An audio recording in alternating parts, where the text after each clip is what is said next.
Բարև ձեզ, հարգելի հեռուստադիտողներ։ Մեր պատմության առեղծվածային, գուցե բոլորից շատ չարախոսված, բայց եւ միաժամանակ ժողովրդի կողմից մինչ այժմ սիրված մեր ամենաերիտասարդ թագավորի կերպարը հիմա էլ հետաքրքրության կենտրոնում է եւ ունի արդիական հնչեղություն։ Հայորդիներ հաղորդաշարի այսօրվա հաղորդումը նվիրված է հայոց արքա Պապ Արշակունուն։ Մեր հաղորդման հյուրերն են Երևանի Պետական Համալսարանի Սփյուռքագիտության ամբիոնի վարիչ պատմական գիտությունների դոկտոր Արման Եղիազարյանը եւ Խաչատուր Աբովյանի անվան Հայկական Պետական Մանկավարժական Համալսարանի դասախոս պատմական գիտությունների տեխնացու Ավետիս Հարությունյանը։ Բարի գալուստ հարգելի բարեկամներ, շնորհակալություն հրավեր ընդունելու համար։ Պապ թագավորի մասին կարծես թե շատ է գրված, կարծես թե բոլորին ամեն ինչ հայտնի է, սակայն միաժամանակ նրա գործունեության այդ ողբերգական հերոսական կերպարում դեռևս կան շատ բաց կամ մութ կետեր։ Պարոն Եղիազարյան, կարծեմ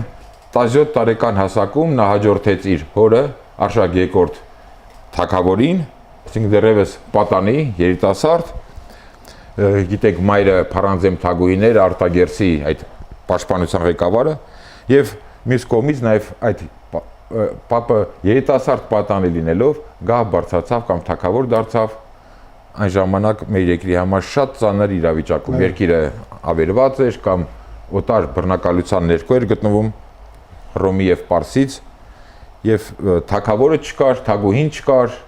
սպարապետը զորքերի գլխավոր հրամանատարը չկար եւ այդպիսի պայմաններում պապը դարձավ թագավոր։ Այո, Պապ թագավորը գահին հայոց գահին բարձրացավ չափազանց երիտասարդ տարիքում, տարիքային այդ 17 տարեկան այդ սահմանվել է ելնելով նրանից, որ Փարանձեմի հետ ամուսնանալը Արշակը պետք է ամուսնացած լիներ անմիջապես թագավորելուց հետո, այսինքն 350-51 գուցե 52 թվականին, դրանից հաշվարկել են մինչև գահակալության թվականը, ստացվել է 17, ըստ էության բավական այսպես ճշգրիտ հաշվարկ։ Այո, իրավիճակը չափազանց դժվարին էր։ Մոտ 368 թվականին Արշակ II թխաբեությամբ գերեվարվել էր, այդ պահին գտնվում էր բանտում։ Մայրը զբաղված էր հայոց պետությունը պահպանելու այդ գեր նպատակով, Արտակերս ամրոցում հերոսական պաշտպանություն էր մղում եւ լուրեր էր ուղարկում կայսրություն խնդրելով իր որդուն արագ վերադարձնել։ Իդեպ պետք է հիշել, որ պապը նաեւ պատանդ էր այնտեղ։ Ասում է, որ երիտասարդ տարիքում հանձնվել էր բյուզանդական արքունիքը որպես պատանդ, ռոմեական ներողություն խնդրում արքունիքում որպես պատանդ եւ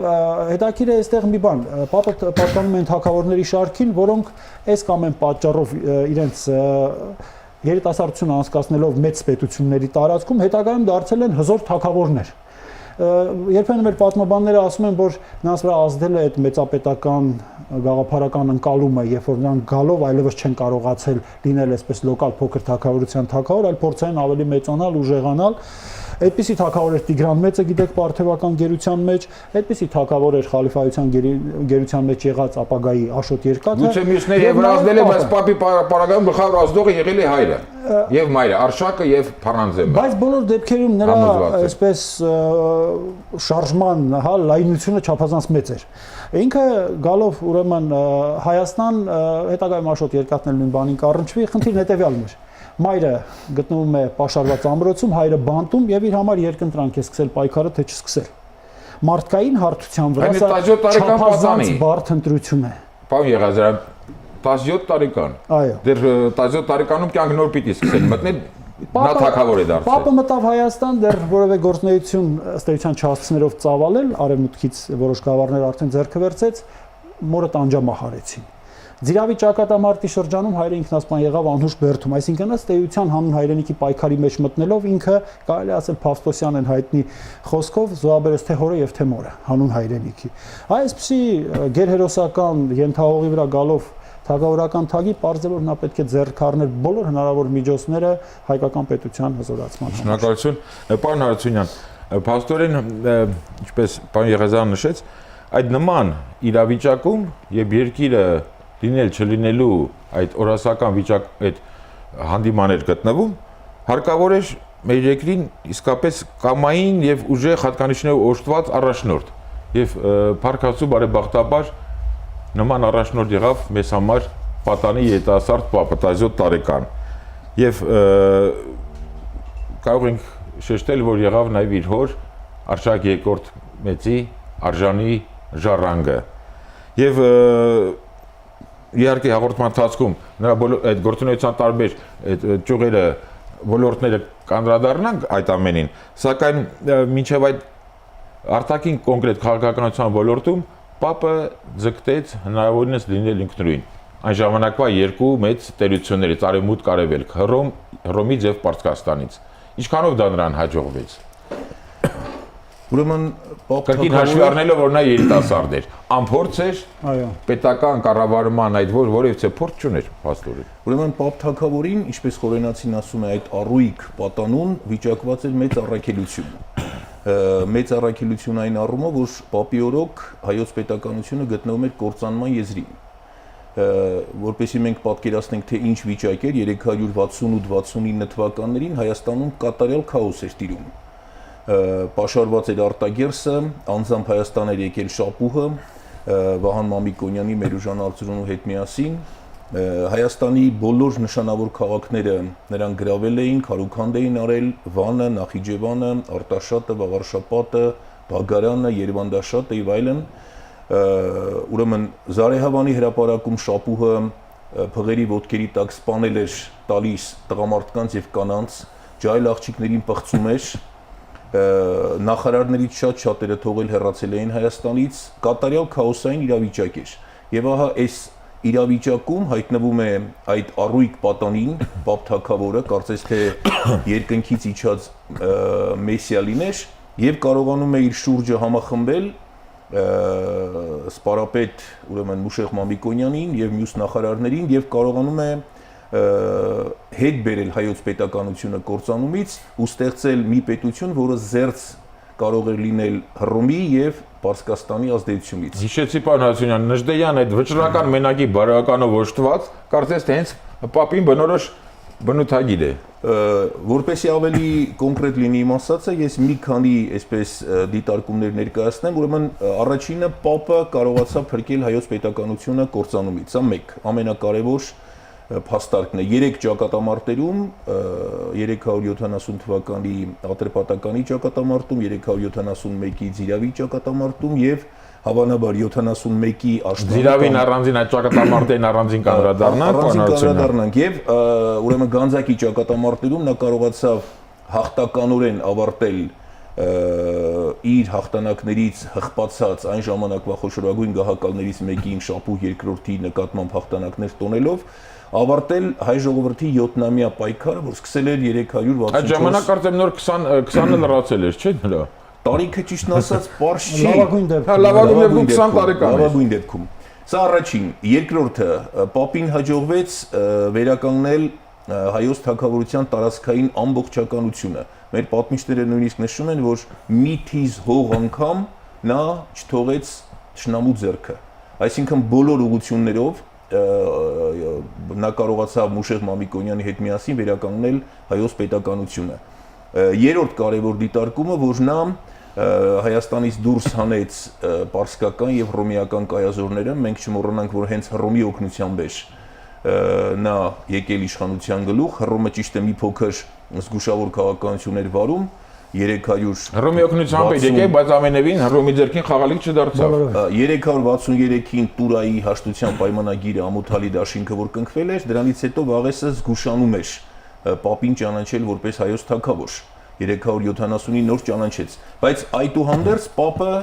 օգտագործելով հռոմեական կայազորները, Տերենտիանոսի զորքերը օգտագործելով իր դիրքերն ամրապնդելու համար, նա միաժամանակ կարողացավ հասնել այն բանին, որ հռոմեական կայազորներին ստիպի, որ դուրս գան Հայաստանի տարածքից, միևնույն ժամանակ բարիդրացիական հարաբերություններ պահպանելով, այսինքն հավասարակշռության բալանսը պահպանելով Պարսկաստանի հետ։ Շնորհակալություն, պաստոր այդ հենց նաև ճկուն դիվանագետ է շրջայաց։ Պարոն Եղիազարյան, Պապին թե այն ժամանակ, թե նաև գուցե հիմա ուղղված մեղադրանքներից կամ գլխավոր մեղադրանքներից մեկը կապված է եկեղեցու հանդեպ կամ նկատմամբ ունեցած նրա դիրքորոշմամբ, քաղաքականությամբ, մինչդեռ պետք է ընդունենք եւ դա փաստ է, որ հենց Պապ Թագավորին ենք պարտական հայ առաքելական եկեղեցու անկախացման եւ ազգայնացման հիմքը դնելու համար։ Դե իհարկե կարծեմ նրա դուք ասեք նախորդը հայր Արշակն էր դա Նախագահել արվել էր, այո։ Այսինքն եւ եկեղեցու նկատմամբ կարծես թե առաջին հասկի ցակասական է եւ կուսանոցներն էր փակում, երկիր ավերված էր, տղամարդկանց քանակը քիչ էր, որպեսզի ամուսնանան զինվոր տային, մյուս կողմից էլ հայոց կաթողիկոսին ասած որ հայոց կաթողիկոսը պետք է օդվի հայոց հողում։ Հայոց հողում։ Տեսեք ինչպես է այստեղ խնդիրը։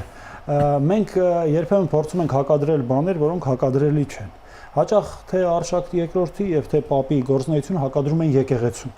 Իհարկե բոլորովին այդպեսի բան չկա։ Կա պետական քաղաքականություն, որը երբեմն սահմանափակում է միտումնավոր, այո, ինչ որ կառույցների հնարավորությունները հանուն պետության ընդհանուր օրգանիզմի հզորացման։ Այսինքն ըստ էության այստեղ քաղաքականությունը ոչ թե եկեղեցու դեմ է, այլ ինչ որտեղ նաև հանուն եկեղեցու։ Ժամանակին երբ որ նույն Ներսեսը մեր կաթողիկոս, որ մեր պատմության մեծագույն կաթողիկոսներից մեկն է եղել, որի մահվան մեջ էլ Պապին մեղադրում են, անիմն կերպով։ Անիմն կերպով։ Հիմա տեսեք ինչպես է։ Ներսեսը դեռ երիտասարդ զինվորական նրանով դարձեց կաթողիկոս։ Քննադատված եւ երբեմն չսիրված Արշակ II-ը։ Ով էր Պապ Թագավորի գլխավոր խորհրդատուն թագավորության առաջին տարիներին։ Այդ կլինի Ձիրավի դաշտում, թե դրանից առաջ ով էր դարձյալ Ներսեսը։ Այսինքն այստեղ այդ խնդիրը բոլորովին պետքա չդնել հակադրել նրա քաղաքականությունը եկեղեցուն։ Այլ բան է, որ Հայաստանում քրիստոնեության հաստատման սկզբնական տարիներին եկեղեցու տիրույթները Հայաստանում չափազանց մեծացել էին։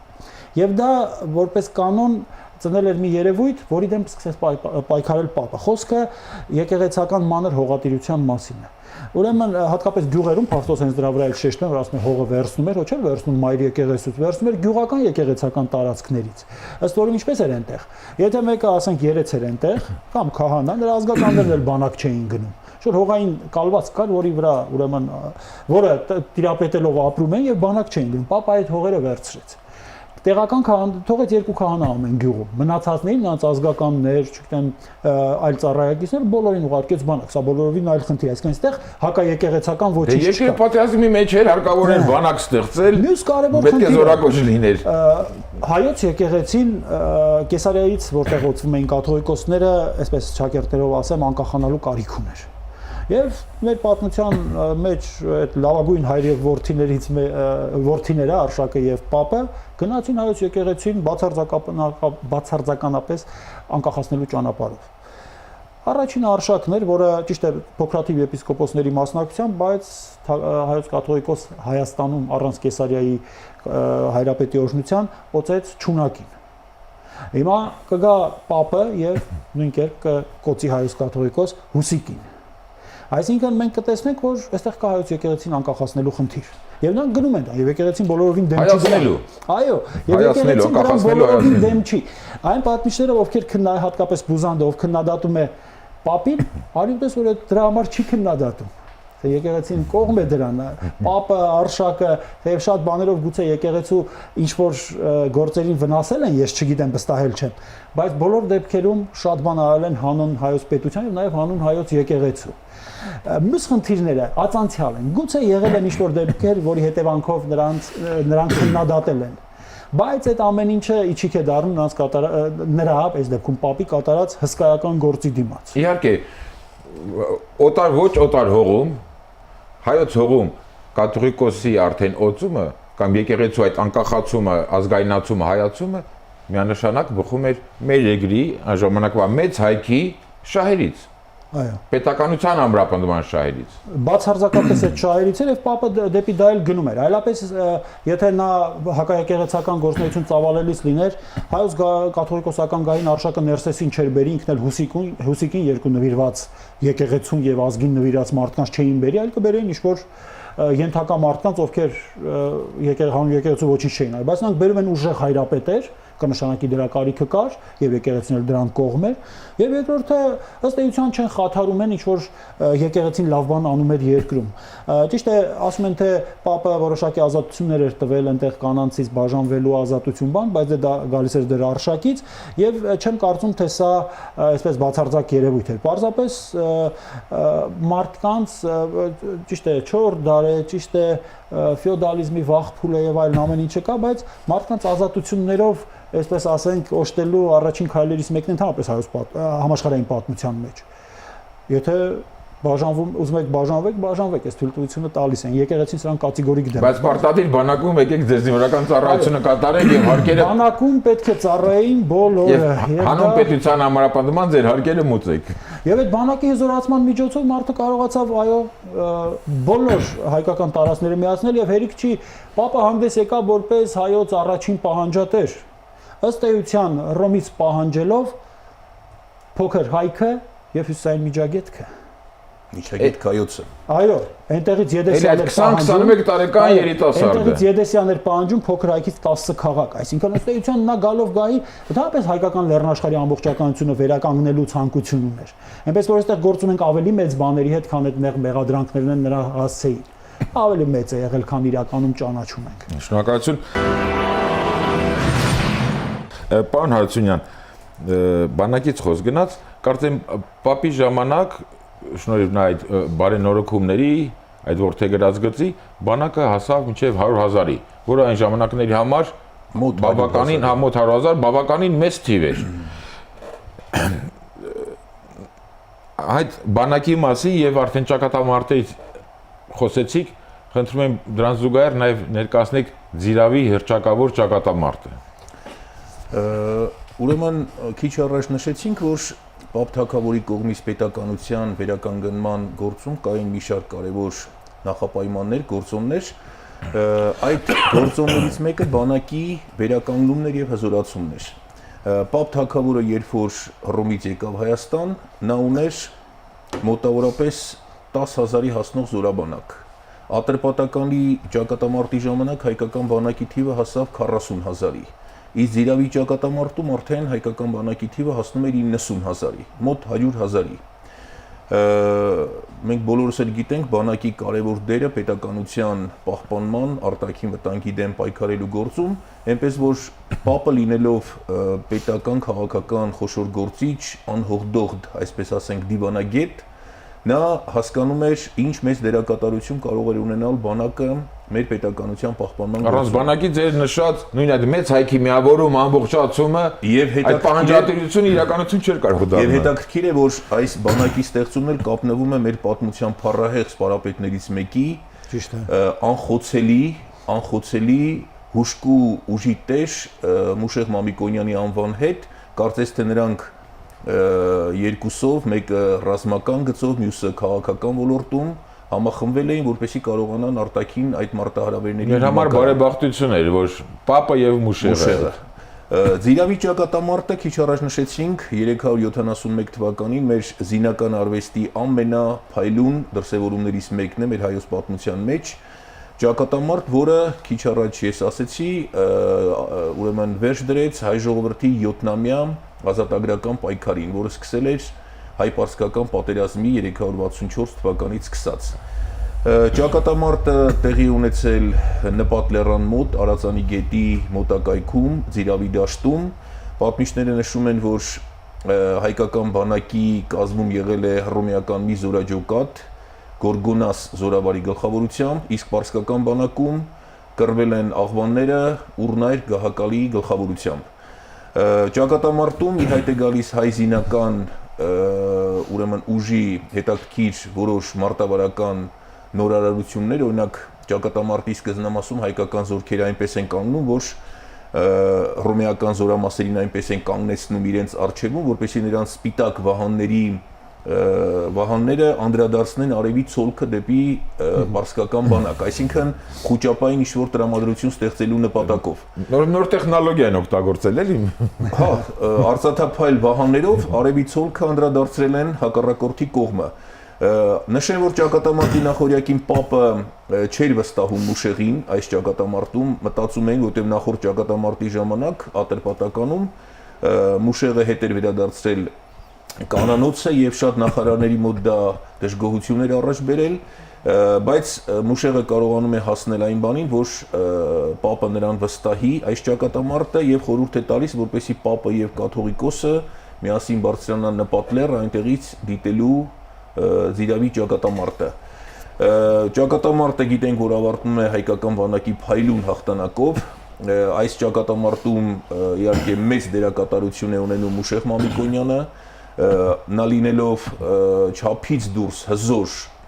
ուժեղ սպարապետ, միաժամանակ շատ առաքինի սպարապետ էր, նրա առաքինության շնորհիվ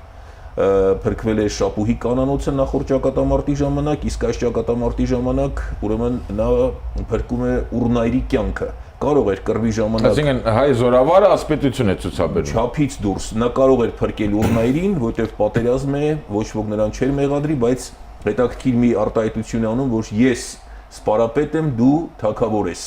Ես մի աստիճանով ավելի ցածր եմ քեզանից, հետեւաբար սպարապետը չի կարող սպանել, իրավունք չունի սպանել գահակալին։ Շնորհակալություն պարոն Հարությունյան եւ պարոն Եղազյան, հաղորդումը ավարտելով ձեր կարծիքը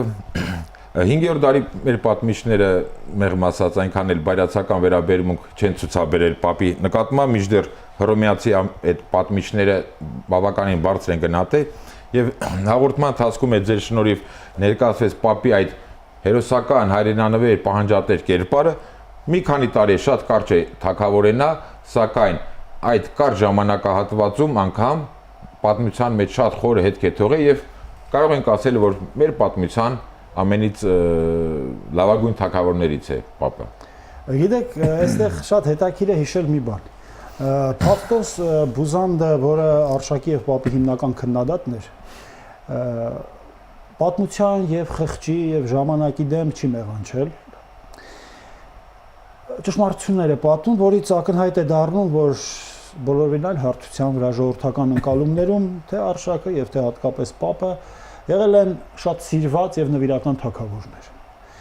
Պատահական չի, որ այդ անունները մեր մեջ այսօր էլ այդպես ընկալվում են։ Մարդը, հայ մարդը, եթե նույնիսկ նրանց մասին ոչինչ չի կարդացել, դրականորեն է տրամադրված։ Պատմավեպերը հենց նրանց մասին են, Ստեփան Զորյանի, մեր մյուս ասում եմ, եթե ոչինչ չի կարդացել նույնիսկ, հիշողությունը խորը բան է։ Օրինակ Արշակի հետ, չնայած այդ ամբողջ ուրեմն Արշակի քննադատության, Արշակի հետ կապնված է մեր պատմության մեծագույն ավանդազրույցը, հայոց հողի եւ ջրի ավանդազրույցը։ Գիտեք, ավանդազրույցները այն էլ այդպիսի չէին կապվելու MC մարդկանց անունների հետ, որոնք ժամանակին սիրված չեն եղել, թույլ են եղել, չգիտեմ, հայրենիքին օգուտներ չեն տվել եւ այլն։ Ըստ էության դա պետք է կապվեր մի թագավորի հետ, որը հայրենիքին մեծագույն օգուտներ է տվել։ Հիմա երկրորդ խնդիրը Պապի վերաբերյալ։ Փավտոսը այստեղ էլ բան է։ Ճակատամարտերից մեկում հայ զինվորները պարսիկներին սպանելիս ասում էին Վասն Քաջն Արշակա, Պապի թագավորության շրջանն է, Արշակը բանտում է դեռ։ Վասն Քաջն Արշակա, այսինքն հանուն Քաջ Արշակի, զոհ եղիր մեր Արշակ թագավորին ու այլն։ Ասում է լուրը, որ տարան պարսիկ թագավորին, ասում է ասեց Երանի այն զորք,